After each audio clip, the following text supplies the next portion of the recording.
In this video, I raced AI to see who could make a game faster. The rules were simple. I coded, designed, and made a game myself without any help that made the same game while making use of AI tools like CHATGPT to help speed up the process. The results will definitely shock you, so stick around till the end of the video. I opened Godot and started the timer. I had an idea of what the game would be like and decided it would be a simple 2D platformer. I made a very simple grass block for the ground and a cube to act as our character for now. I changed the background colour to improve the look of the game and coded movement for the character so that you could control it. The code worked fine, so I can now add some mechanics. I designed a very simple trampoline and added code so that when stepped on it would propel the player up into the air higher than they could jump. At the end I added text saying "you win" and a door that the player could enter to restart the level. I drew up a few sprites to add into the game to make it a bit more interesting, such as a better design for the player character and some text and arrows. I added these assets in along with the death box to restart the level when the player fell off, which finished off the game. I think the game turned out fine, but it did have issues such as that the controls just feel floaty and not smooth enough. Also, the game is very ugly, no thanks to my incredible art skills and time restriction, but I'm hoping that making use of AI will fix all of the issues in the next game.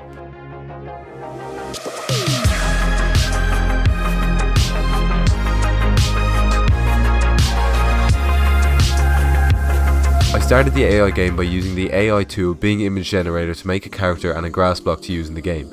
The first issue that I encountered was that every AI generated image had a white background, not a transparent one, meaning I would have to painstakingly crop out each individual asset to add them into the game, which took as long as it probably would have to just draw the assets myself. I changed the sky colour like I did before and used ChatGPT to code the controls for the character. This really sped up the coding process and made it extremely easy for me to just copy and paste the code into my player, and it worked with no issues on the first try, with better physics that I had coded myself in the previous game. I then image generated the trampoline and added it into the game like before, only this time it did not work first try and I had to go in and code it myself. I generated an image of a door which I cropped out and added in at the end to allow the player to restart the level. I added text and arrows like before to finish off the game, and this is how it turned out.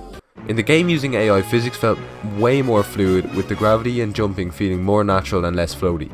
The game was much more aesthetically pleasing thanks to the AI generated assets, which had a much higher level of detail compared to my assets, which I had made myself in under a minute. Using AI didn't really save much time because I still had to crop all of the images, design the level, and navigate Godot myself, which meant it took just as long overall to make the same game with and without AI. The one thing that AI saved a huge amount of time on was coding. It made the process so much quicker and gave me clear instructions on how to implement it into the game. I think that overall, AI can make the process of making a game more enjoyable because you can focus more on level design and mechanics, but AI will definitely not be replacing any developers anytime soon. One thing to think about is the fact that AI is the worst that it will ever be today, and it is constantly improving. And if it continues at the rate that it's been going, I wouldn't be surprised if AI was capable of making simple games like the ones in this video with one prompt in an incredibly short amount of time.